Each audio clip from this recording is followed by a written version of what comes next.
Good morning, all. I, when I've set that title, I found out that it was a bit difficult. So details are many, revolution and displacement and so on.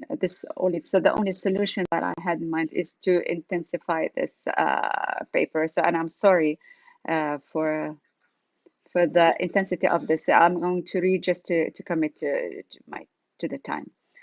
Uh,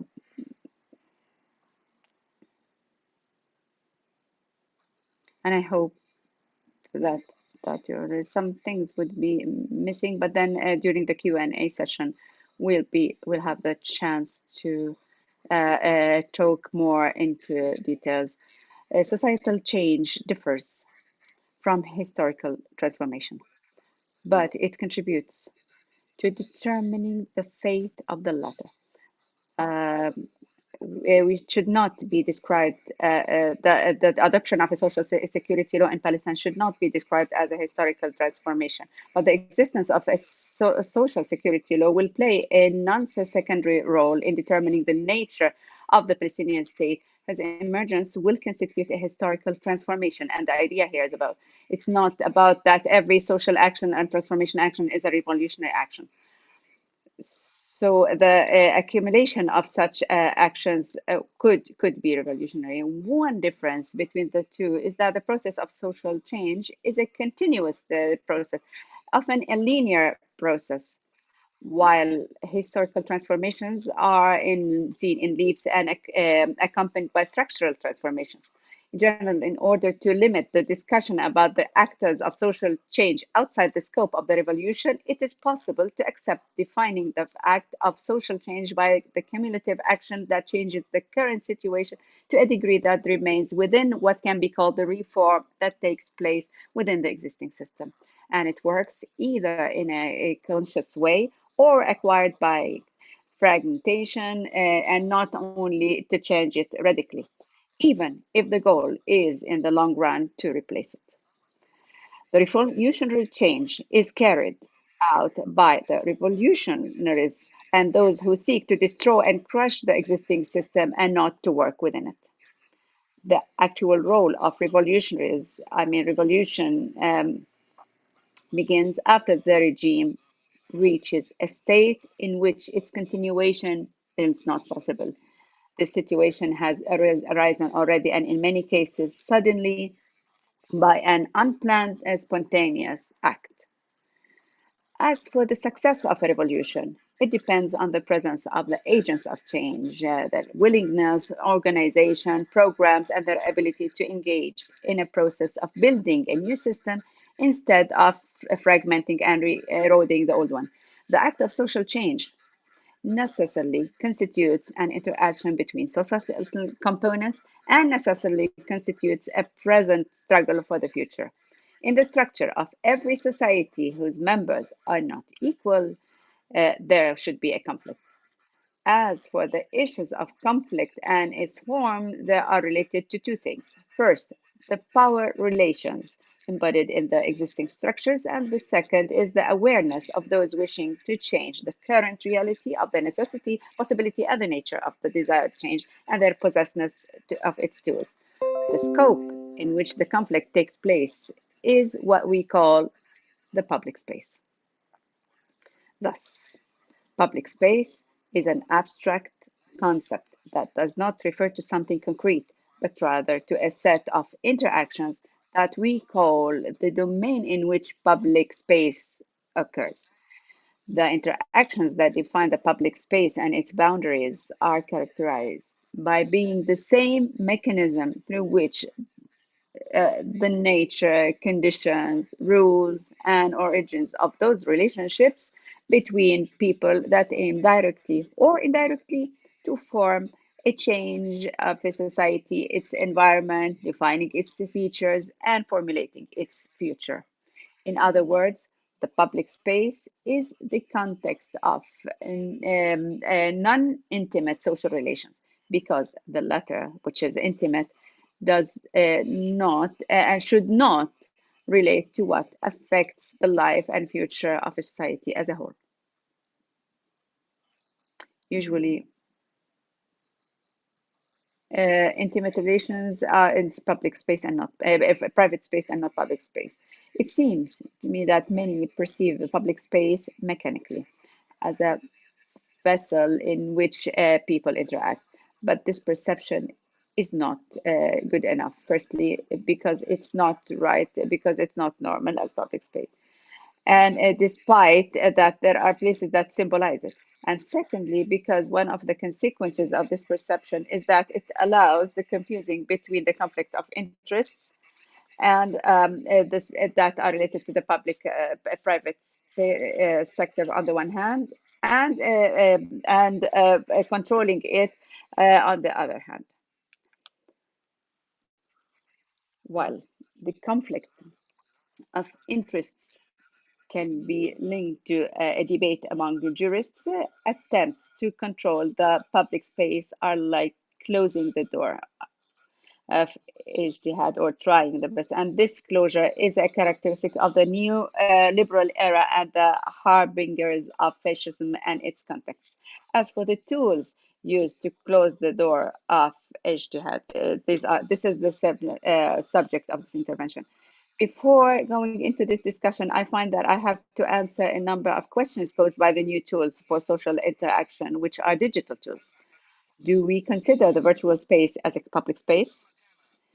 Since this space is used partially in general social interactions and is used to shape and change the society and its environment, defining its features and formulating its feature, it is certainly a public space. However, the ability of a party to form it individually and the possibility of blocking its actors, and because it is a space based on a single commodity basis, in contrast to the ordinary public space that is based on various foundations, including commodities, but is not single, it is a public space of a special kind that resembles a black market that's controlled by the mafia. It's a public space sphere, but handling it and dealing with it is controlled by one party, or rather a unified party, according to its own considerations. And I would like here to point out in response to an unexpected objection that the multiplicity of parties does not prevent their unity. It's also worth noting that while this approach clearly applies to the so-called social media, it remains valid for all virtual spaces, and that the existence of alternative and opposing virtual spaces and the like does not negate the general character. Those, of course, are exceptions, even if they're not many.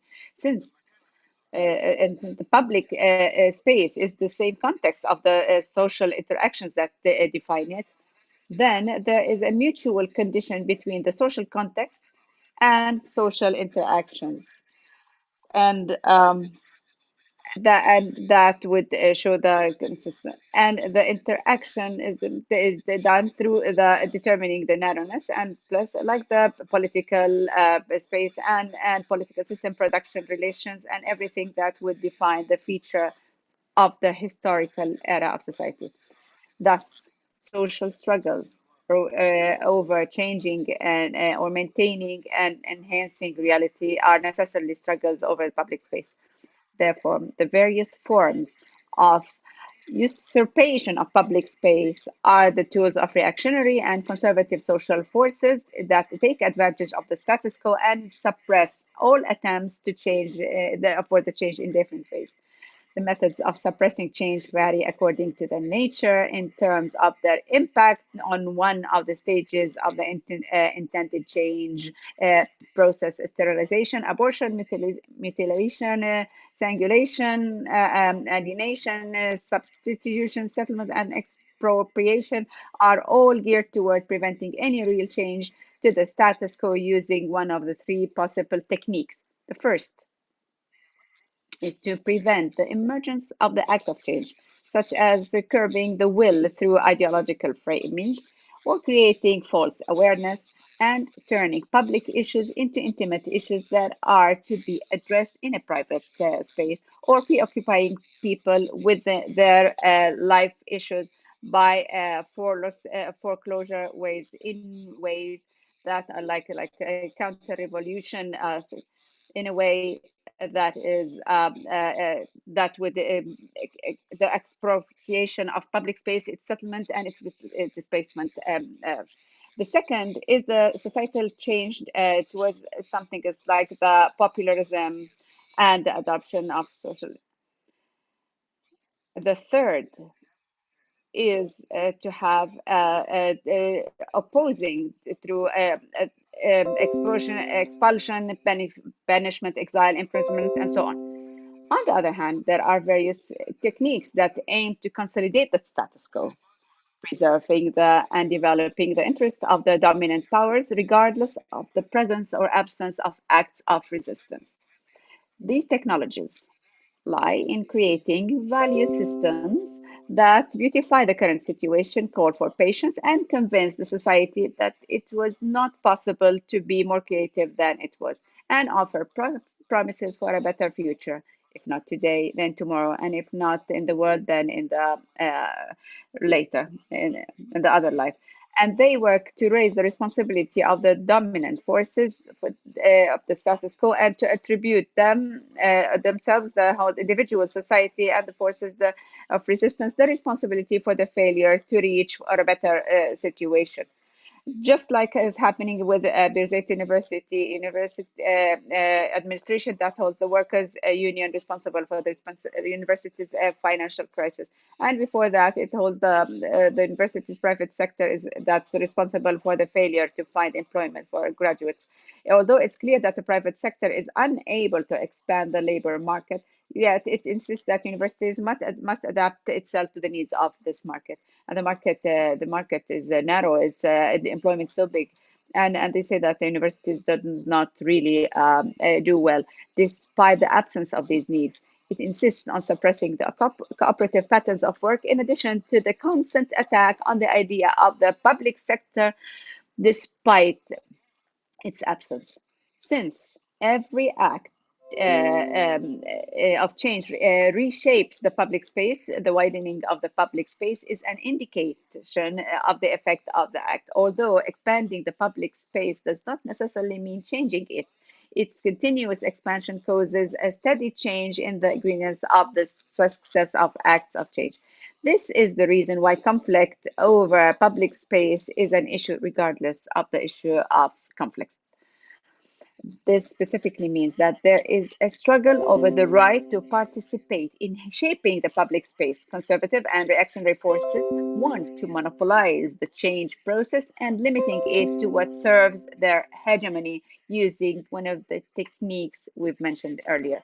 The first technique does not need examples or explanation. The hegemonic powers use the authority, whether by law or in force or otherwise, to declare every attempt to change outside the national line. This is exactly what is happening today in Iran. To suppress the protesters against the symbols of the regime, whether these symbols are the supreme leader or the hijab. This was the Palestinian Authority's reaction to the teacher strike, which means the canceling of elections as well. The second technique is more complex. Examples of it is that the conservative and reactionary forces confront the societal security bill and push all their might to harness the tools of change to ban it. This is how change was suppressed using the change direction. So in the case of the Social Security Act, the issues of workers' lives, their future, and their social security has been redirected to the issue of the authorities' untrustworthiness. The third technique, which is more direct and fierceness, it's when conservative, reactionary, and authoritarian forces declare war and the impossibility of coexistence of the different interests. thus criminalizing the opposition opinion of the hegemonic power, giving an existential character to the conflict, and legitimizing the physical exclusion of of opinion by assassinating them, confiscating their resources, expelling them, deporting them, exiling them, imprisoning them, and other acts that constitute the opposite of the act of change by liquidating what they can do. It's not only limited to committing this act against the occupation, but it's practiced by whoever expels a worker who sought to form a union, or whoever deprives a university professor of his immunity, her immunity, because of the opinions and positions, which is a well-known and repeated phenomenon in Western universities, despite their claim to the contrary.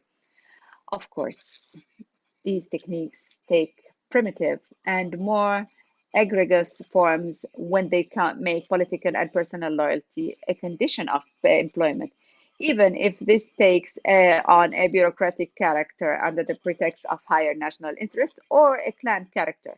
Then, in any case, it's an act of naked domination. In addition to these technologies, there are others that can be described as supporting technologies for the basic technologies, which goal is to strengthen and perpetuate the project of domination and enhance the effectiveness of basic technologies. And this group of technologies share that they work on attacking the natural environment and filtering the time and place necessary to effect change by monopolizing and usurping the public space through maybe urbanization that replaces the public spaces, or through lending that makes the borrower obligated in the future, or through settlement where the place is literally robbed. And the additional technique is the attack on the basis of living and the liquidation of resources, starting with water, passing through personal documents into jobs, and the various types of oppression and affronting dignity in a way that pushes those who can be an agent of change to move away from that place through displacement and migration, literally, or self-exclusion and isolation and distancing from the public affairs and other ways of embodying alienation.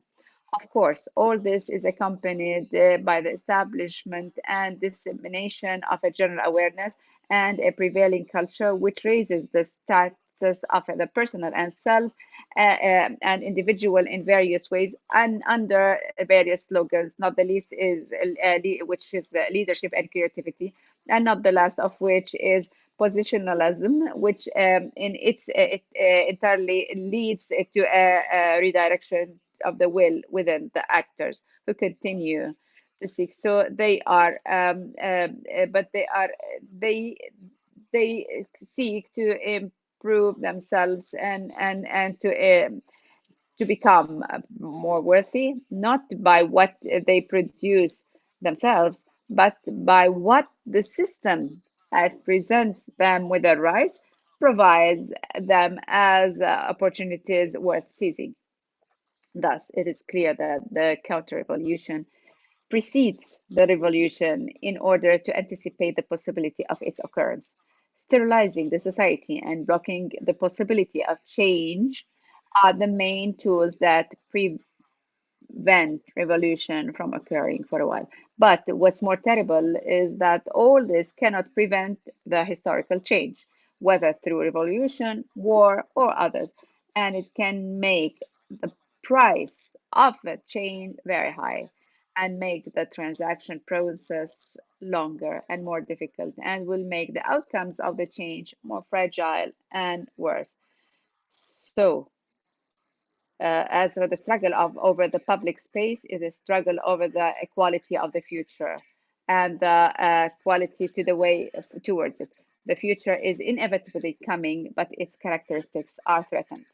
The issue of public space is the reason for enabling us to struggle in defense of the public space, despite its physical absence, because the concrete space for the process of every action is an element that constitutes the public space.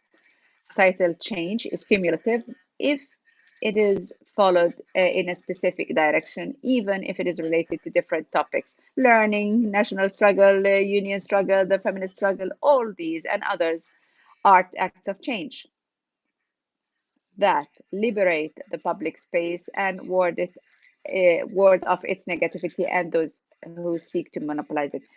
And not every act of change needs to be revolutionary in order to contribute to the revolution, but rather it brings the revolution closer and increases the chances of its success. Awareness and having a vision of the world is a prerequisite for the non spontaneous and unmotivated change action behind the populist leaders, whether they seek to redirect the change action in order to stave off the revolution or are working to bring about the revolution at the wrong time.